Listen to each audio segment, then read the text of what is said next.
আমরা যাচ্ছি এখন ফিরিঙ্গি কালীবাড়ি। খুব জাগ্রত এখানে একটা কালীবাড়ি মন্দির, তো ওইখানে আমরা যাচ্ছি। একদম সকাল সকাল স্নান টান করে আমরা বেরিয়ে পড়েছি। তো চলো ওখানে গিয়ে আবার দেখা হবে তোমাদের সাথে। তো আমরা এসে গেছি ভিরিঙ্গি শ্মশান কালী মন্দিরে। দেখো মন্দিরটা বাইরে থেকে তোমাদের দেখাচ্ছি। আর আমরা অটো করে এসেছি। তো মন্দিরটা নাকি খুব জাগ্রত, আমি মানে শুনেছি আগেও। তো এই যে আমরা তিনজন ঢুকছি মন্দিরের মধ্যে, ওখান থেকেই আমরা ঠাকুরের পুজোর ডালা ফালা সব নিয়েছিলাম। এই যে সামনেই একটা মন্দির, এই মন্দির বলছি দোকান, ডালার দোকান। এখানেই আমরা একটু দাঁড়ালাম ডালা নেবার জন্য। তো 51 টাকা থেকে শুরু ডালা, তার নিচে নেই। তো যদিও আমরা 51 টাকা করেই নিয়েছিলাম সবাই। আমিও 3টে পুজো দিয়েছিলাম, 2 মেয়ে আর আমার, 3জনের। আর ওরাও দিয়েছিল ওদের বাড়ির লোকজনের। তো সেখান থেকেই ডালা নিচ্ছিলাম। আর মানে কি বলবো, মালা ফুল সব কিছু দিয়ে 51 টাকা। তো এই যে দেখো ডালার মধ্যে একটা ধূপকাঠি, একটা তোমার ফুল আর কিছু ফুল, আর হচ্ছে আলতা সিঁদুর সব কিছু। তো আমরা এখান থেকে মালা টালা সব নিয়ে, এই যে আমারগুলো দিয়েছে দেখো, এই যে আমার 3টে। তো ওগুলো সব নিলাম, নিয়ে টিয়ে আমরা এবার আস্তে আস্তে মন্দিরের দিকে ঢুকছি। আর মন্দিরের পাশে খুব খুব অনেক লোকজন এসেছিলো। তো আমরা ঢুকছি, এই যে আমার হাতে 3টে, ওর মার হাতেও 3টে।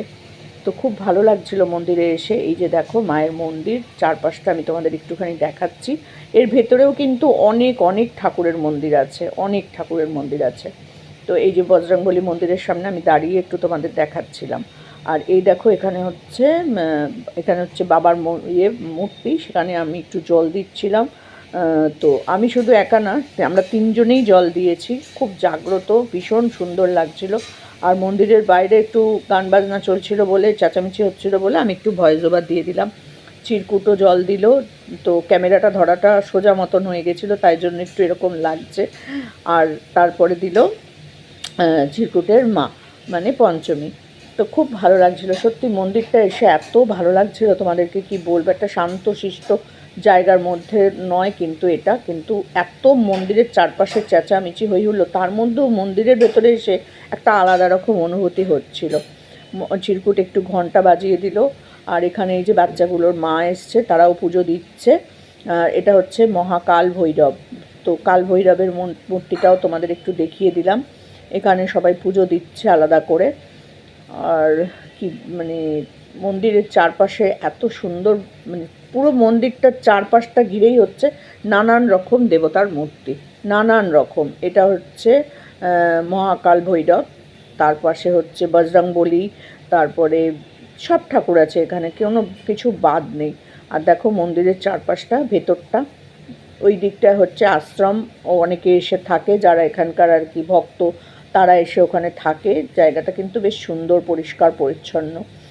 আর আমরাও একটুখানি পুজো দিয়েছি মার মন্দিরে।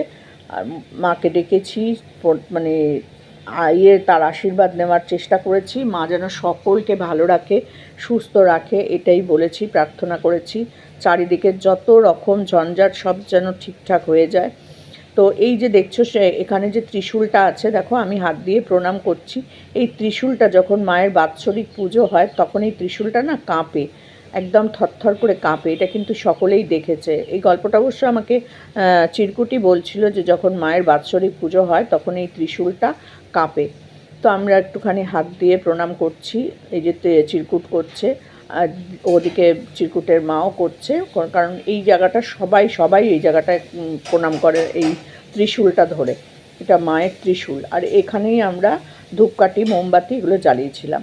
তারপর পুজো দিয়ে চলে আসার পর এই দেখো অনির বাবার হাতের কাজ, কি সুন্দর না আঁকাগুলো, অপূর্ব অপূর্ব। তোমাদেরকে কি বলবো, সারা ঘর জুড়েই কিন্তু ওনার স্মৃতি ছড়িয়ে রয়েছে। দেখো উত্তম কুমারের ছবিটা, এখানে মা দুর্গার একটা মূর্তি করেছে। আর এইটা দেয়ালের মধ্যে গর্ত করে কিন্তু এই ছবিটা আটকানো। আমি তোমাদেরকে একটু দেখানোর চেষ্টা করলাম। এগুলো আবার অনির আঁকা।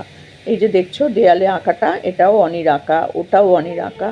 দুজনেই বাবা ছেলে দুজনেই কিন্তু ভীষণ সুন্দর আঁকে। এটাও অনির বাবার হাতের আঁকার ছবি।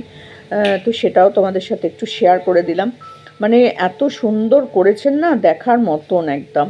পুরো এই যে রং টং সব কিন্তু অনির বাবার পছন্দ মতনই কিন্তু হয়েছে, খুব সুন্দর। ছোট্টর মধ্যে কোয়ার্টারটা কিন্তু খুব সুন্দর করে গোছানো। এটাও অনির বাবার হাতের আঁকা, মানে উনি খুব সুন্দর হাতের কাজ জানতেন।